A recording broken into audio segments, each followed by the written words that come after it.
Okay, we are going to read The Egg Tree. It is an Easter story. It was very early on Easter morning, so early that the children were still asleep in the small red house and the animals were quiet in the big red barn, all except the rooster. Suddenly the rooster threw out his chest as if he were blowing a horn. "Arr, arr, arr, arr, this will never do," he crowed. Just then the sun came up over the red hills. The rooster crowed again, and all the animals woke up. The third time he crowed, he woke up Katie, and Katie woke up Carl. "Carl, get up! Maybe we can see the Easter bunny bring the eggs."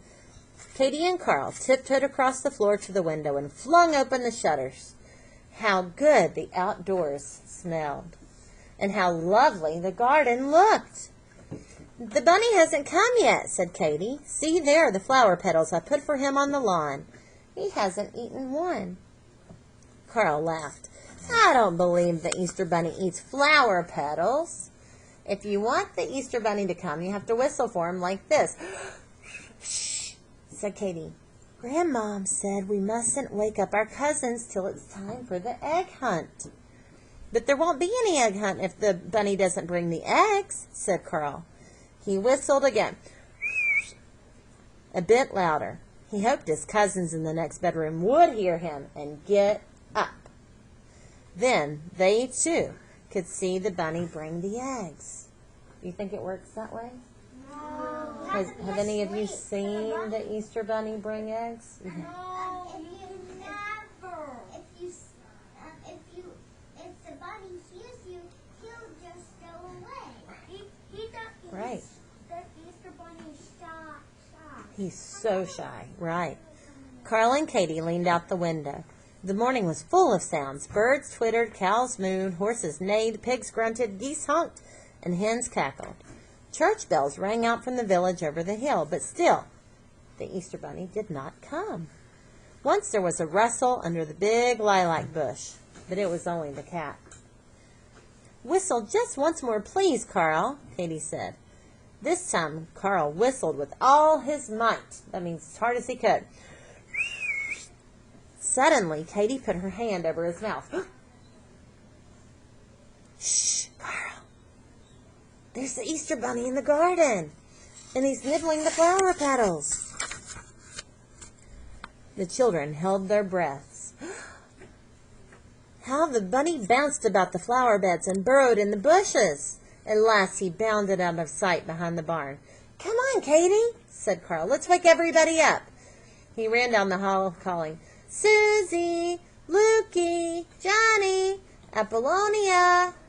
That's a tricky name, isn't it, Apollonia? "The Easter bunny has come." In a few minutes, all the children were dressed and out in the barnyard. The egg hunt had begun. Do you think this was like today or a long time ago? How can you tell? Because they're wearing only one outfit, and they're wearing fancy outfits, and the woman's wearing like a baby hoodie. Right, like the bonnets, right. So I think it was a long time ago. Grandmom smiled from the kitchen door. Which child would win the prize for finding the most eggs? It would not be Carl or Katie, she was sure, for this was their very first egg hunt. They're smaller. The other grandkids had come every Easter to the little red house. Yes, ma'am. I can see 2 eggs in that. I know. You can see them hiding. At first, Katie and Carl thought hunting for colored eggs the greatest fun in the world. But somehow their cousins found all the pretty eggs. Katie and Carl just did not know where to look. Who would think that the Easter bunny had left eggs in the feed bin, or in the watering trough, and even up in the hay loft? In the garden, it was even harder.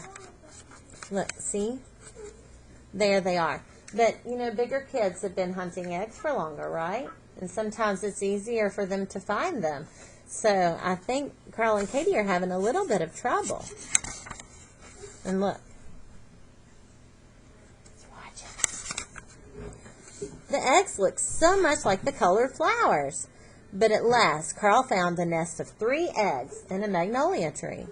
Now Katie was the only one who had not found a single egg. How do you think Katie feels? Sad. Right. If you are ever in an egg hunt and you see someone that's having trouble finding an egg, is it a nice thing to do to kind of give them hints or to point over to where they could get one? Or share them, right. If it's a teeny tiny baby, do you know what I've done with a teeny tiny baby before? Take one out of my basket, really sneaky, and put it down and be like, oh, look, and let the baby find one. You know, so hold on. Let's keep reading because it's almost time. In the kitchen, the egg hunt began all over again. Katie was sure she would find eggs in the kitchen.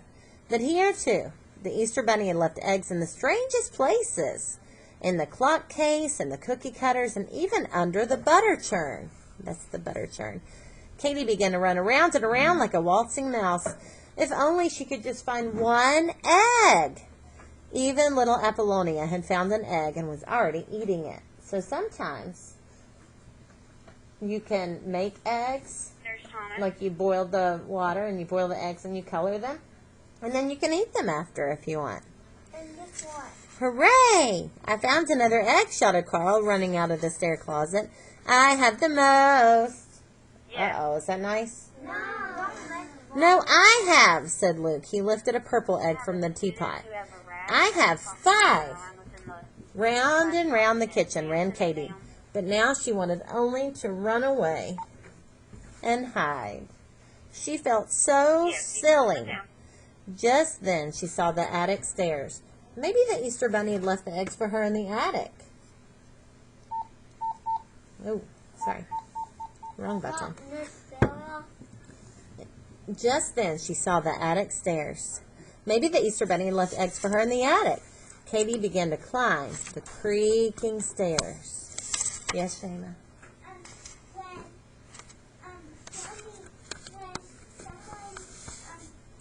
doesn't have no eggs, that's why you put them in a little place where little kids can find. Right. You want to leave the ones that are really, really easy to find for the little guys, right? The big attic was dark and lonely. Katie shivered a little. Soon it did not seem quite so dark, and she could see into the far corners. A spider was busy spinning her silken web across a bar of sunlight. What was that on the shelf in the dark corner? A box? It looked like a hat box. When people bought hats a long time ago, they came in special boxes. There was eggs inside it. Katie tiptoed across the dusty floor. Could the Easter Bunny have left eggs in an old hat box? No, of course not. How silly she was.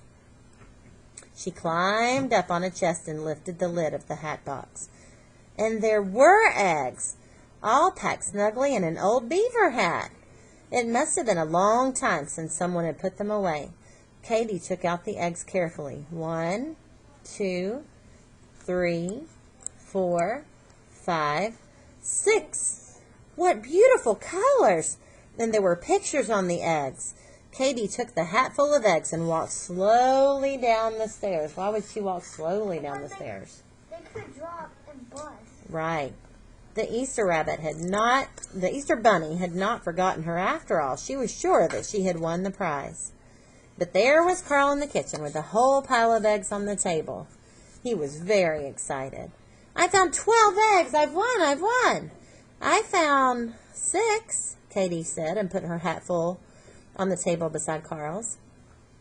Grandmom stopped laying the breakfast cloth. Her eyes grew big and round. So she's like, why, I'd forgotten all about those eggs. I'm so glad you found them, Katie. And now for the prize. Carl has the prize for the most eggs, but Katie has won the prize for the most beautiful eggs. Grandmom gave them each a big cookie rabbit with an egg baked in the middle. Now it was breakfast time. The children began to crack and eat the eggs they had found in the egg hunt. Grandmom brought a big pitcher of milk, and Katie and Carl shared their cookie rabbits with the other children. So even though they won the great big cookie rabbits, did they do the right thing by sharing? Yeah. Absolutely. Let's eat the eggs Katie found in the attic, said little Apollonia, who was still hungry. No, said Grandmom. The very idea. Besides, they're all hollow inside. What do you think that means, if they're hollow inside? Sadie, what do you think that means? That's a really good guess. Not that they're... Oh, I'd like a hand up. Harper, what's that mean? It means they're warm inside. They're warm inside? That's a good guess. Jamie, what do you think? My mom has some eggs, and I know that they actually just like pretty much just break. And Yes, they can break. And they don't have no eggs in it actually. Exactly. What does it mean, Riker, if they're hollow? They have nothing inside. There's no egg yolk inside. There's no liquid. It's just the shell, which can be very tricky to do. This is a tricker egg. Well, it's not a tricker egg. Let's see how they did it. Grandmom sat down, holding the eggs in her lap. I painted these eggs myself when I was a young girl. Right here in this kitchen, I painted them. They turned out so pretty that I kept them all these years. But now, each of you may choose one for your very own to keep always. Is that a special Easter present? Yeah. Absolutely. I think I'll pick that for me now. Carl chose first. He picked out an egg with a picture of a fine galloping horse on it. Katie chose an egg with a lovely bird sitting on a branch. Katie held up her egg and looked at it closely. She turned it round and around to see all the bright colors. Susie, Luke, and Johnny each chose an egg. Now there was only one egg left in the old hat. Why, this egg has the letter A on it, said Grandma. A is for Apollonia. Apollonia took the egg. It's pretty, she said, but I do wish it was good to eat. Is she still hungry? Yeah. The children put their eggs in a row on the window seat. Now what shall we do with them, they asked. We don't do anything with them, said Katie. They're so beautiful, we just look at them. Grandmom did not say a word. She put on her shawl and went out the kitchen door. In a few minutes, she came back carrying a small tree. She fixed the tree so that it would stand on the table. Then she ran a thread through each of the beautiful eggs and hung them on the tree. That means she made a Christmas tree out of Easter eggs. No, she made an egg tree for Easter. Look. That means an Easter tree. An Easter egg tree, said Katie. An Easter egg tree, an Easter egg tree, sang the children, dancing around the tree. It was a lovely tree, but it was so very small. Suddenly, Carl stood still. Grandma, he said, please show us how to make eggs with pictures on them. Then we can have a bigger tree. Why, certainly, said Grandma. First thing tomorrow morning. Today, we keep Easter. So there they are. The next morning, when the children came downstairs, they found Grandma dyeing eggs in the kettle over the fireplace. What does it mean to dye the eggs? It means make them. Whoops. Ellie? That means she puts food coloring and water and gets them in. She's making it so they'll be colorful. They hurried through breakfast, for they could hardly wait to learn how to make pictures on the happy colored eggs. There were not enough paints to go around, so Grandma said the boys would have to scratch designs on the eggs with their pocket knives. Grandma took sheets of paper and drew all the designs she could remember. Each picture had a name. The bright and morning star, the deer on the mountain, the cooing dove, the pomegranate, the horn-blowing rooster. Oh, Grandma, paint an egg with the horn-blowing rooster. Is that a horn-blowing rooster? Yeah. So Grandma painted a handsome rooster blowing a horn. All the children found they could make pictures on the eggs. Even little Apollonia could paint the bright and morning star. Soon the table was happy as a flower garden with all the painted eggs. Now they had enough eggs to make a big tree. Look. Oh my. Isn't it beautiful? Where's the bunny? Yeah. Bunny. Let's go and find one right away, said Carl. Carl and Luke and Johnny went to the woods, and they came back with a young white birch tree. It was so large that it had to stand on the floor. The children trimmed the tree with the eggs they had painted themselves and with many plain dyed ones. Susie and Apollonia hung small baskets from the branches. Under the tree, Grandma placed an enormous cookie rabbit, which she had just taken from the oven. Katie hung up the eggs she had found in the attic.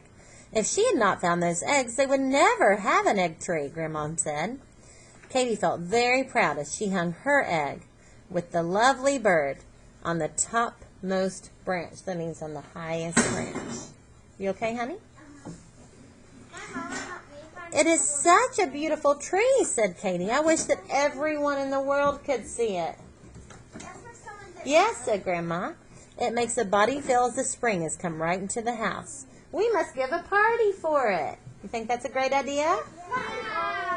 So Grandmom gave a party for the tree.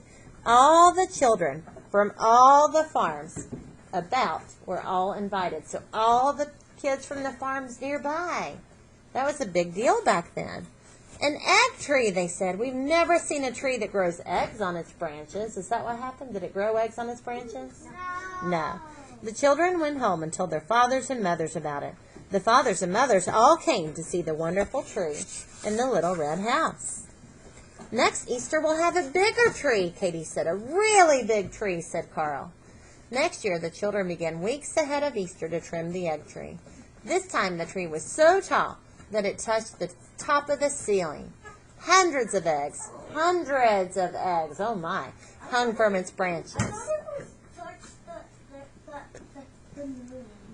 Probably not the moon, but up there. When the sun streamed in, the tree looked like a piece of the rainbow. More than ever, Katie wished that everyone in the world could see their lovely tree. Land's sakes, said Grandmom, who was standing by the window. Who are all those people coming up the driveway? They were village people who had heard about the wonderful egg tree. More people came to see the tree, and more and more and more. They came from near and they came from far. Some even came from the big city. The little red house had become famous. Children brought presents to put under the tree, Easter toys and bright baskets and painted wooden eggs from lands across the sea. Even the people flew there? I guess so. It looks like it from the picture, doesn't it? Guess what? Thank you very much for letting us see the tree. Look at it, how beautiful. Look at all the people in the window.